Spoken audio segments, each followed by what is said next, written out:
Hey everybody, just want to go over my case study 16.1. Jason Marshall, 35-year-old Caucasian male. He's single. And some clues that he's minimizing his marijuana problem. As I read through the actual case study, there were several things that kind of popped up to me. One thing was that it stated that he sporadically works. He talked about being able to work construction whenever he needed to. Living with his mom was another reason that he feels lethargic and unmotivated by his life. That he smokes marijuana to deal with stress, and he said this. He's 35 years old, but the case study noted that he carries himself much like a boy more than a man. Immediately rolls or plays with a cigarette when he sits down. As a counselor, I was drawn to the fact that it was similar to rolling up a joint to smoke. And he admits depression.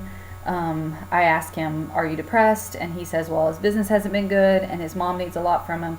And his girlfriend just left me, so yeah. So those are all some clues that he might be minimizing his marijuana problem. Also, he has denial because he says that his pot smoking doesn't hurt anyone and it hasn't caused him any trouble. And if you just, as I read through all of the texts,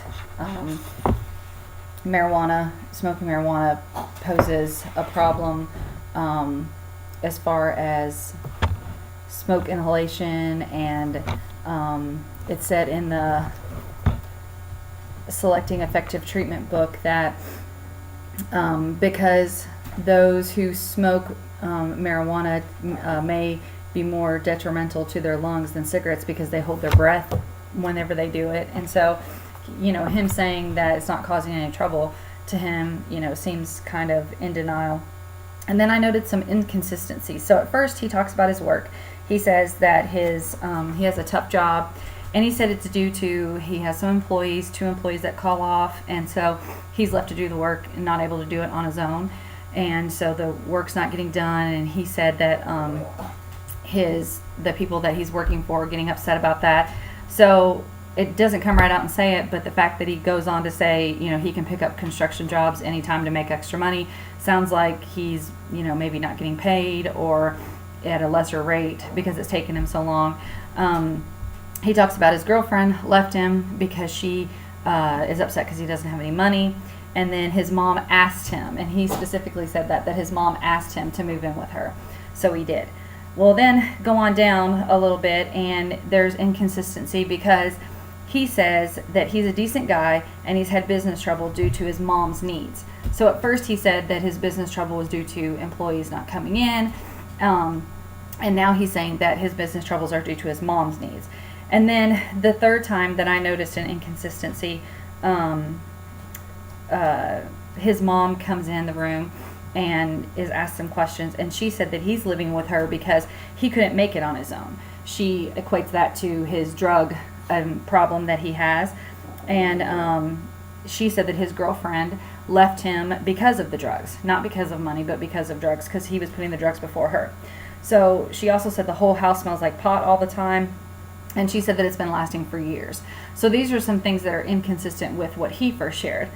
Then he also justifies not taking sleeping pills, that at least I'm not taking sleeping pills is what he says.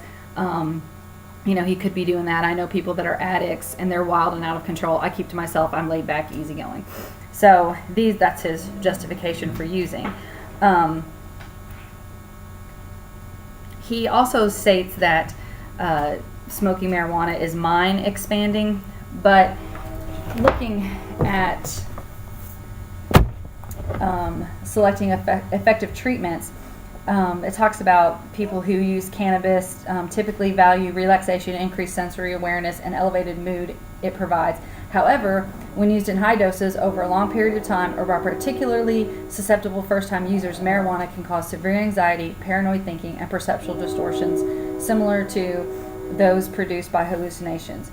So it also says that long-time use of cannabis causes neurological impairment, including reduction in memory and learning. So I doubt that it would be a mind-expanding drug.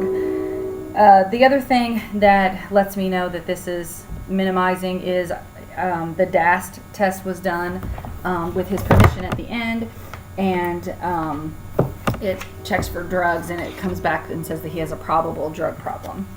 So additional collateral information, those who I'd want to talk to. With his permission, his boss, maybe his girlfriend, he seems like, and when I say his boss, I mean like at the construction site, he seems very forthcoming with allowing, giving permission to talk to people because he doesn't think he has a problem.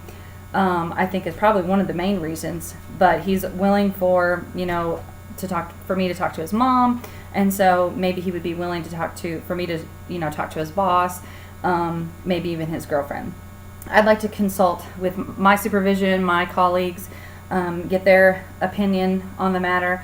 It says that the clinician takes out the measurement instrument, so the rest of the terminology in the case study says you. So maybe another clinician actually did the test, so I would want to speak to them to find out the results and everything about it.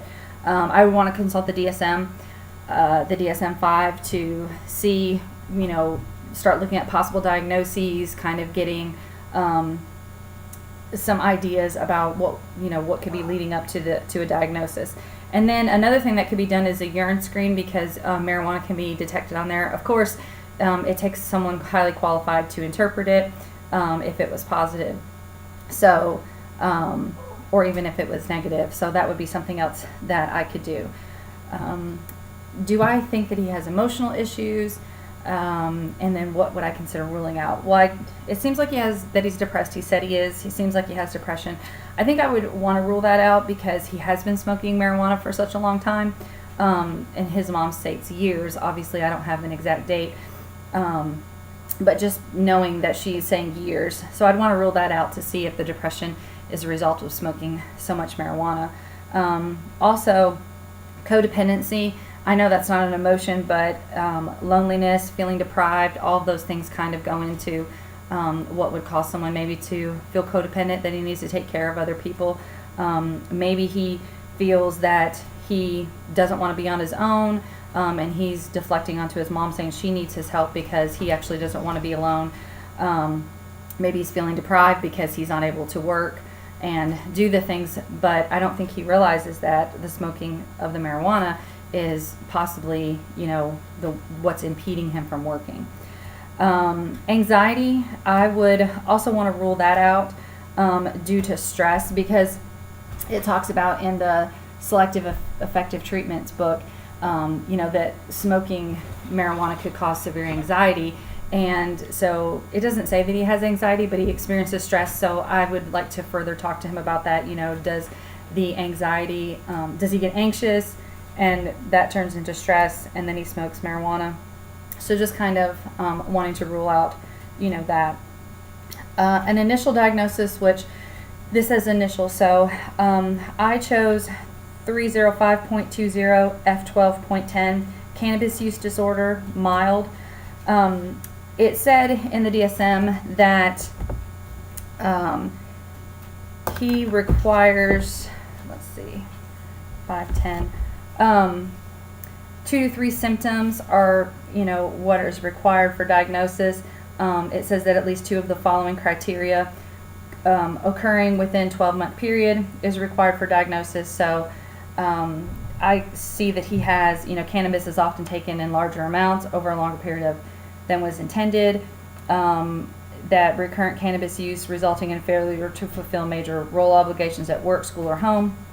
And then continued cannabis use despite having persistent and recurrent social or interpersonal problems caused or exacerbated by the effects of the cannabis. So, he's having issues at home with his girlfriend and his mom.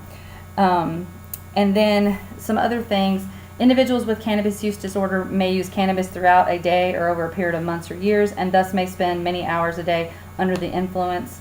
Others may use less frequently, but their use causes recurrent problems related to family, schoolwork, and other important activities. And then individuals who regularly use cannabis often report that it's being used to cope with mood, sleep, pain, or other psychological or physiological problems. So those are the reasons that I chose that as a diagnosis, because he talks about having sleep problems. The V codes that I selected, V62.29, Z56.9, other problem related to employment. He blames his job for everything, but are the problems actually from the use of him smoking marijuana, come first, and that's what causing the problems at work. And then V60.2, Z59.6, low income. He's talked about that he doesn't have, he's having to work sometimes extra. He's moved in with his mom because of money issues. V62.9 is Z60.9, unspecified problem related to social environment. There wasn't a really good code in there for that, but he obviously has some issues with his social environment. He stays to himself. He even says that he does. He keeps to himself, and he's having problems with his girlfriend. So that is my initial diagnosis and overview of the case study. Thank you.